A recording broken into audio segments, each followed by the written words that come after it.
ये जो आप देख रहे हैं ये ऊंचा स्थान, ये भगवान बुद्ध का जब शरीर उन्होंने त्यागा था और शरीर त्यागने के बाद जो उनकी अस्थि धातु थी, अस्थि धातु, उसको 8 भागों में बांटा गया था। सालों तक हमें लगता छुपा हुआ था, रहस्य था, जंगल में छुप के रहेगा था कि नहीं सर? आप कुछ कहिए सर इसके बारे में।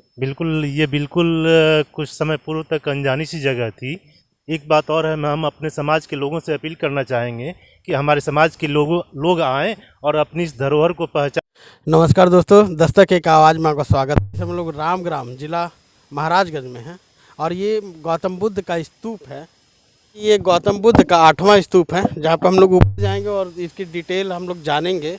और हमारे साथ एक डॉक्टर साहब हैं जिसकी बहुत अच्छी गहन नॉलेज है इनको इस बारे में। इनसे कुछ जानकारी लेंगे और ये बताएंगे। हो रहा है ना?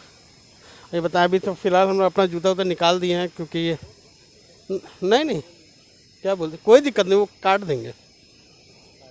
हाँ, अरे ये ब्लॉग बनेगा। ठीक है, हम लोग जैसे अपना जूता उता निकाल दे, ऊपर चल रहे स्तूप पे। आइए चले। और हमारे साथ डॉक्टर साहब है। डॉक्टर साहब बहुत बहुत स्वागत है आपका। और आप आगे हो जाइए। डॉक्टर साहब इस बारे में था बताइए, रामग्राम के बारे में कुछ बताइए। ये आप जो देख रहे हैं, पहली बार आ रहे हैं यहाँ पे। ये जो आप देख रहे हैं ये ऊंचा स्थान, ये भगवान बुद्ध का जब शरीर उन्होंने त्यागा था और शरीर त्यागने के बाद जो उनकी अस्थि धातु थी, अस्थि धातु, उसको 8 भागों में बांटा गया था। अच्छा। तो उस 8 भागों में मतलब अस्थि धातु क्या उनके जो बॉडी का? अच्छा है, उसको राजाओं ने 8 भागों में उसको बांटा था और उन सभी अस्थि पर स्तूप बने थे, बहुत बड़े बड़े स्तूप बने थे। उस स्तूप पर उसको सुंदरीकरण, उसकी सुरक्षा उस समय के राजाओं ने किया हुआ था। और जब सम्राट अशोक का समय आता है तो सम्राट अशोक जब धम्म के ज्ञान से प्रकाशित होते हैं तो वो 8 स्तूपों को खोज करवाते हैं और उन 8 स्तूपों में से 7 स्तूप में खोज कर वो उस पर 84,000 स्तूप का निर्माण करवाते हैं। लेकिन मतलब एक स्तूप पे उस स्तूप के जो 8 स्तूप थे, उन 7 स्तूपों में से उस अस्थि को निकाल के उसमें से जो राख थी वो उसको 84 भागों में बांटकर 84,000 स्तूप निर्माण करवाए थे। बहुत बड़ा। लेकिन ये 8वां स्तूप जो है, सम्राट अशोक इसको खोजे लेकिन इसको खोदवा नहीं पाए। क्योंकि नहीं, ये स्तूप नहीं, ये स्तूप पर हम लोग खड़े हैं। अच्छा, ये स्तूप ये पूरा स्तूप है ये। अच्छा। और इसको उन्होंने संघर्ष किया। जब इसको खुदवाने की बारी आई सम्राट अशोक की, तो यहाँ के जंगल के जानवरों ने इस स्तूप की रक्षा की। तो सम्राट अशोक ने कहा कि इस स्तूप को खुदवाने के लिए हमें जीव हत्या करना पड़ेगा, जानवरों को मारना पड़ेगा, और ये मेरे धर्म के खिलाफ है, धम्म के खिलाफ है। जानवर कैसे रक्षा कर सकते हैं स्तूप की? ये बात लॉजिक नहीं समझ में आ रही है। जानवर, इस जंगल के जानवर सब इसको घेर लिए, इस पूरे स्तूप को उन्होंने घेर लिया। ऐसा क्यों? ये लोग अपना बना रखे था अड्डा क्या, रहने होने के लिए? अड्डा नहीं, वो कुदरत की जो शक्ति है, भगवान बुद्ध की अस्थि है, उसका सम्मान करने के लिए, उसकी सुरक्षा के लिए वो जानवर जो है उसकी सुरक्षा की है।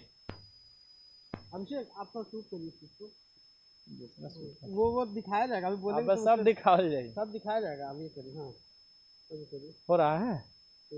तो जानवरों ने इसकी रक्षा की, तो सम्राट अशोक जो है इसको छोड़ दिए, क्योंकि उन्होंने कहा कि हमें इन जानवरों की हत्या करना पड़ेगा और ये धर्म के खिलाफ है। तो ये आज से 2,500 वर्ष जो अस्थि पर स्तूप बना था वो आज भी यथा स्थिति में है। ये बहुत ही पूजनीय स्थल है क्योंकि ये भगवान बुद्ध का। हाँ, ये एक मिनट सर, ये देखिए, बहुत ही जानने वाली बात है और सोचने की बात है। ये गौतम बुद्ध की सोचिए कितने प्रभावशाली थे कि इनकी जो स्तूप है जानवर रक्षा कर रहे थे। आज के डेट में तो आदमी नहीं करते, जानवर हो रहे थे। सोचिए उनकी कितनी बड़ी शक्ति थी। और एकदम, और इसकी एक और खासियत है कि इसकी पहचान कैसे हुई कि ये भगवान बुद्ध की 8वीं जो है स्तूप है। कोलियों का ये राज्य था, तो कोली राजा ने इसको बनवाया था। आप देखेंगे इसमें 7 पोखरे हैं। एक पोखरा वहाँ है, वो एक पोखरा वहाँ पे है, और एक पोखरा आप वहाँ देख सकते हैं। 3 पोखरे उधर हैं। इधर दिखाइए। पोखरा उधर है, 3 पोखरे उधर हैं। पेड़ के पीछे पेड़ के पीछे वो खाली स्थान जो आप देख रहे हैं वो 3 पोखरे उधर हैं, 1 पोखरा इधर है। ये देखिए इधर भी खाली स्थान बीच में आपको दिख रहा है, पोखरा दिख रहा पेड़ के उधर, वो पोखरा है। आ गए भाई। हाँ, और देखिए यहाँ की एक पेड़ की विशेषता, अभी आप देखें ये जो पेड़ है दिखाई, पेड़ कुछ अलग टाइप का लग भी रहा है, पेड़ अलग अलग। पेड़ जो है कुसुम का है। कुसुम कैसा, किस काम का होता है? कुसुम का ये पेड़ है, और इस कुसुम के पेड़ को आप दिखाइए कि ये हरे हरे पत्ते हैं, लेकिन इसी में से ये शाखा का पत्ता, ये देखिए ये किस तरह के पत्ते हैं। हाँ, ये तो सूखा पत्ता लग रहा है। ये कलर देखिए आप इसको। हाँ, इसका कलर दिखाइए, इसका दिखाइए ये कलर। अभी गर्मी के कारण ये सूख रहा है, लेकिन ये हम लोग आए थे बुद्ध पूर्णिमा में तो ये बहुत ही खूबसूरत था। इसको आप इधर से दिखाइए, इधर ये देखिए कितना खूबसूरत गुलाबी गुलाबी हल्का।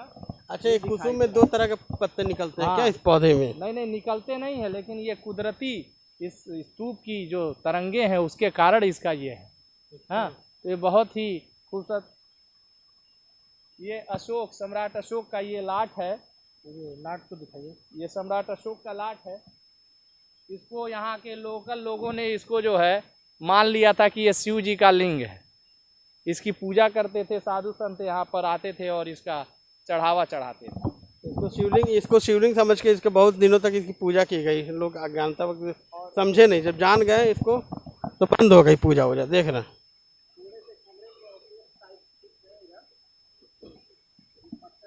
आपको साफ साफ दिख सकता है। ये न्यू देखिए लोग यहाँ इसके फाउंडेशन का पूजा भी करते हैं, अगरबत्ती सुलगी हुई है यहाँ पे। ठीक है, ये किस चीज़ का है? ये कुछ कमरे का जैसे ध्यान कक्ष टाइप या कुछ बनाया गया होगा उस समय का, तो ये उसका अवशेष है। अच्छा, ये बाउंड्री वॉल दिख ही रहा, पिलर का मोटा। अच्छा, ये दीवार है जिसपर हम लोग चल रहे हैं, ये दीवार है। इधर दीवार है और ये स्तूप है। हाँ, ये दीवार है जो किनारे के हम लोग चल रहे हैं, ये दीवार है। सोचिए कितने चौड़े चौड़े दीवार हुआ करते थे।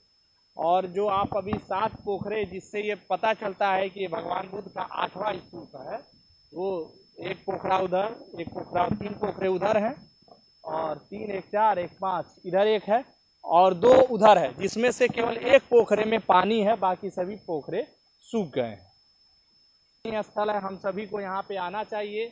सरकार इस पर अब जाके जो है ध्यान दे रही है। अब कुछ ही समय में, कुछ ही सालों में जो है इसकी खुदाई के लिए सरकार ने बजट भी दिया है, ताकि इसका सुंदरीकरण हो पाए, खुदाई हो पाए, और जिससे कि और सच जो है सामने। सालों तक हमें लगता छुपा हुआ था, रहस्य था, जंगल में छुप के रहेगा था कि नहीं सर? आप कुछ कहिए सर इसके बारे में। बिल्कुल, ये बिल्कुल कुछ समय पूर्व तक अनजानी सी जगह थी, लेकिन अब हमारे समाज के लोगों ने इसका पर्दाफाश किया है, और जो मनुवादी व्यवस्था इस पर कब्जा की हुई थी उसको इससे अलग किया है। ये हमारे समाज की अपनी धरोहर है, और अब हम इसके लिए आगे बढ़कर आए हैं। एक बात और है, हम अपने समाज के लोगों से अपील करना चाहेंगे कि हमारे समाज के लोग आएँ और अपनी इस धरोहर को पहचान